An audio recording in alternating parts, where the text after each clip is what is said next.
It's Speculate Sunday, where we explore books that bend reality, question what we know, and explore the mysteries of the universe, from ancient legends to modern conspiracies.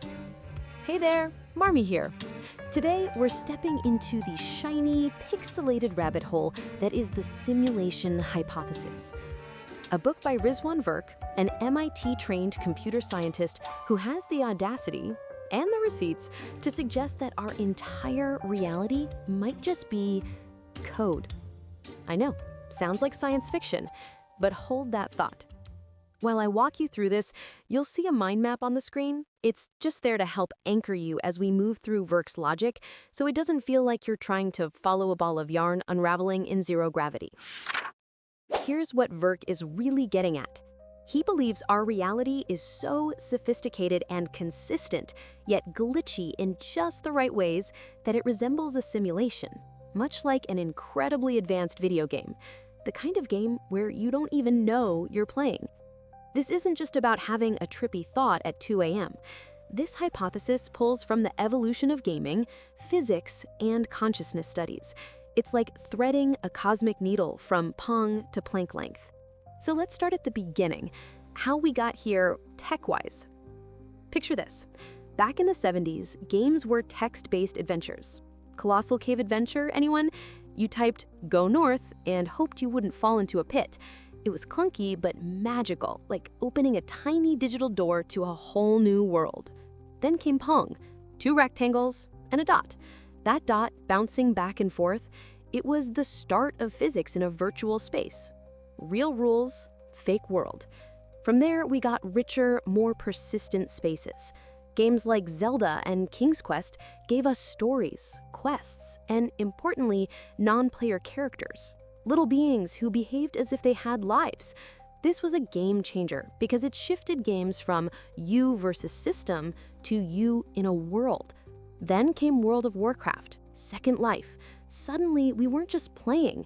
We were living inside virtual economies, forming real friendships, even meeting spouses. It blurred the line between physical and digital. People were spending hours, days, entire chapters of their lives inside these persistent spaces.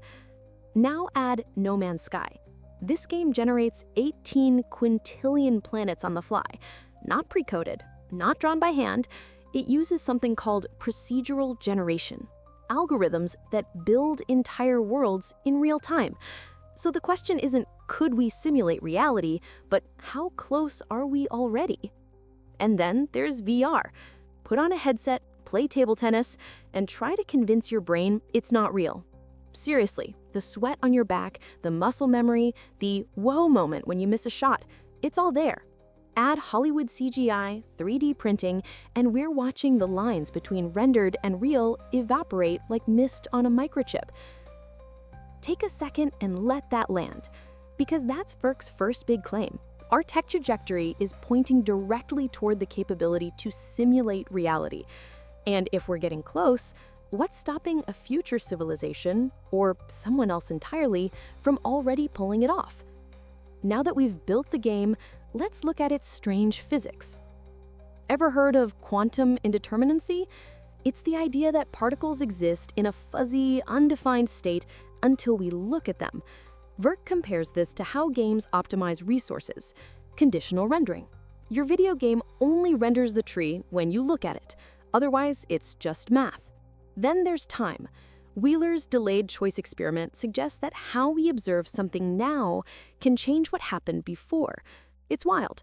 But if the simulation isn't rendering the past until the moment it needs to, that behavior makes a strange sort of sense.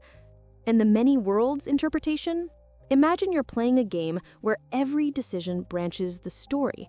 You fight the dragon, one timeline. You adopt it as your pet, another. Virk sees this as a mirror of how our choices might fork reality itself, like a cosmic choose-your-own-adventure written in code. Even space and time might be pixelated. That's right. The idea is that there's a resolution to the universe, a smallest unit. The Planck length could be the pixel size of our simulation. And the speed of light? Think of it as a bandwidth limit, a maximum rendering speed imposed by the game engine. pause with me again, because the moment you consider space, time, and observation as computational shortcuts, the simulation hypothesis goes from fringe thought to legitimate theory.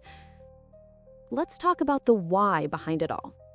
If this is a simulation, someone or something is running it. Virk offers a few possibilities, and none of them are boring.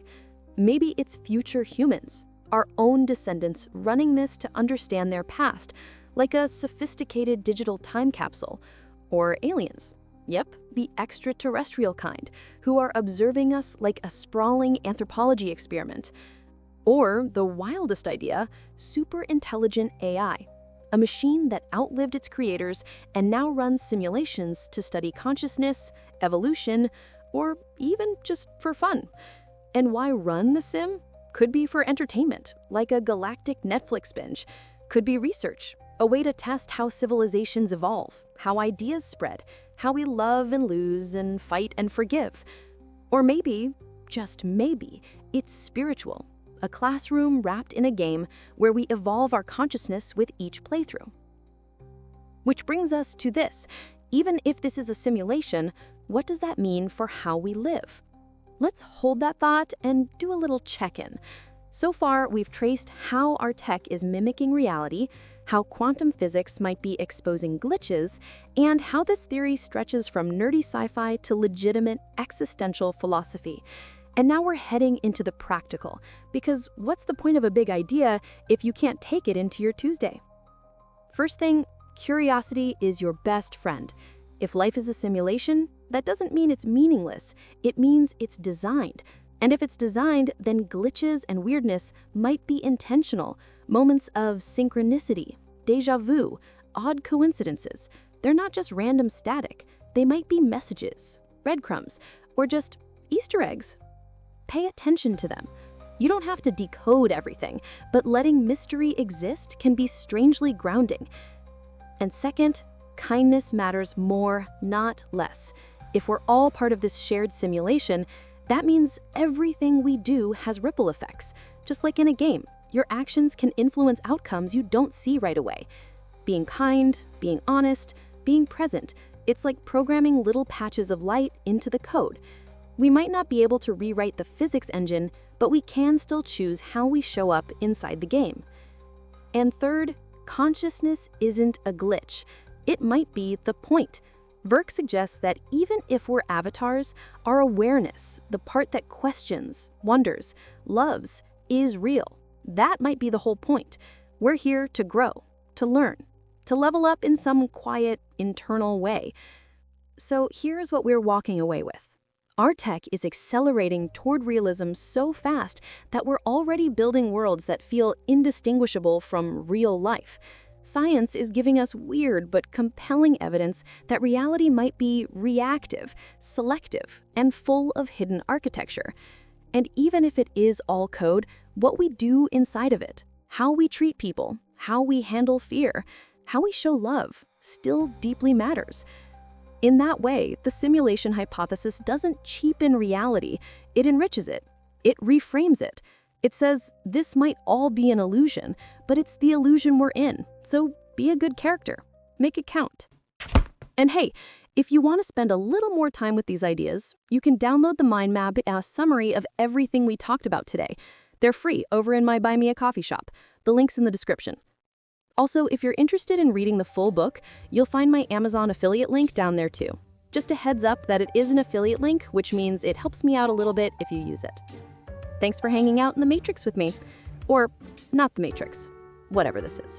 Marmie out.